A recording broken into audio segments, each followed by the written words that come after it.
Hi, my name is Ashlyn Kennedy, and I will be talking about arson. Arson is the intentional act of setting fire to property, which has a long and complex history across different cultures and civilizations. The motives behind arson have varied over time, including revenge, vandalism, insurance fraud, terrorism, or simply as a means of expressing discontent. Arson has been used as a tactic in warfare since ancient times. For example, the Greeks and Romans would use fire to destroy enemy cities and weaken their opponents. In some cases, arson was also employed as a form of political protest. Arson continued to be a tool of warfare during the Middle Ages. During conflict, invading forces often set buildings and crops on fire. Additionally, arson was sometimes used to protest or rebel against oppressive rulers. In the late medieval and early modern periods, accusations of witchcraft were sometimes accompanied by arson charges. Suspected witches were believed to have made pacts with the devil and were accused of causing destructive fires as a result of their alleged supernatural powers. Arson became a more recognizable crime in the legal systems during the 19th century. As cities grew in population and progressed in architecture, arson cases increased. Insurance fraud became a common motive for arson during this period. In the 20th and 21st centuries, arson has been used as a tactic by various terrorist groups. For example, environmental extremists have committed arson to protect deforestation or industrial activities. Political extremists have also used arson to make a statement or cause fear. Throughout history, arson has been both a destructive force and a tool of protest, war, and criminal activity. Legal systems and law enforcement have evolved to address arson by utilizing advances in science and technology to investigate and prevent these crimes. Arson often involves the intentional setting of fires that can rapidly escalate and put lives at risk. Fires can spread quickly, leading to injuries or fatalities for occupants of buildings, nearby residents, and first responders. Arson causes extensive damage to property, including homes, businesses, and public structures. The economic impact of arson can be substantial, affecting individuals, businesses, and communities. The financial consequences of arson are significant. Insurance companies may need to put out large claims for property damage, leading to increased premiums for policyholders.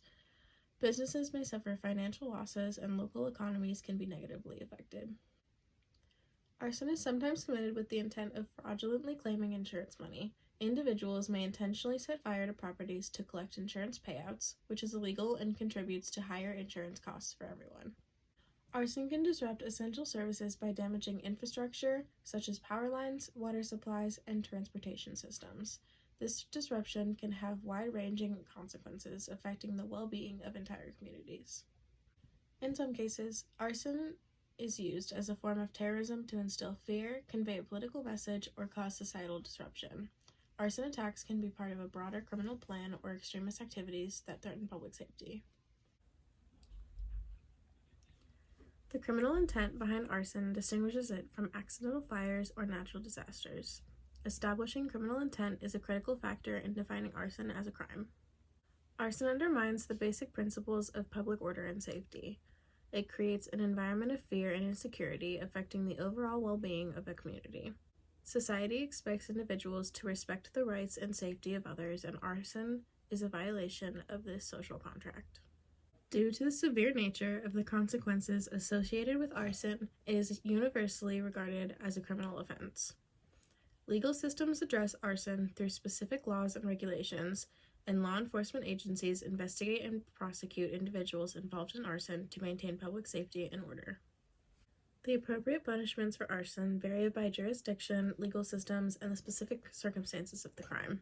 In the legal systems, the severity of the punishment considers factors such as intent, the degree of harm caused, whether it resulted in injury or death, and whether it was committed for financial gain or as a part of a broader criminal enterprise. Arson is often classified as a felony. The individuals convicted of arson may face significant prison sentences. The length of imprisonment can vary widely based on the severity of the crime.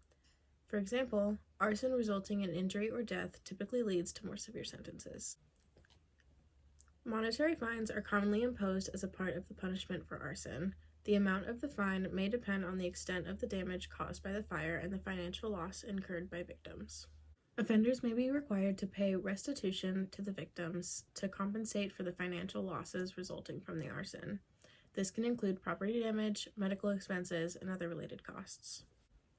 In some cases, especially for first-time offenders or those convicted of less severe forms of arson, the court may impose probation instead of or in addition to imprisonment.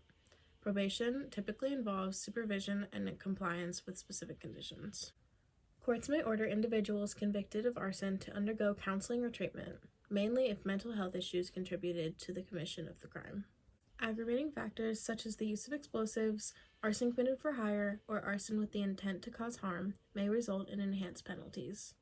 Some jurisdictions have specific laws addressing these aggravating circumstances. If a minor is involved in arson, the legal system may have specific penalties or rehabilitation programs designed for juveniles. The goal is often to address the underlying issues and provide opportunities for rehabilitation.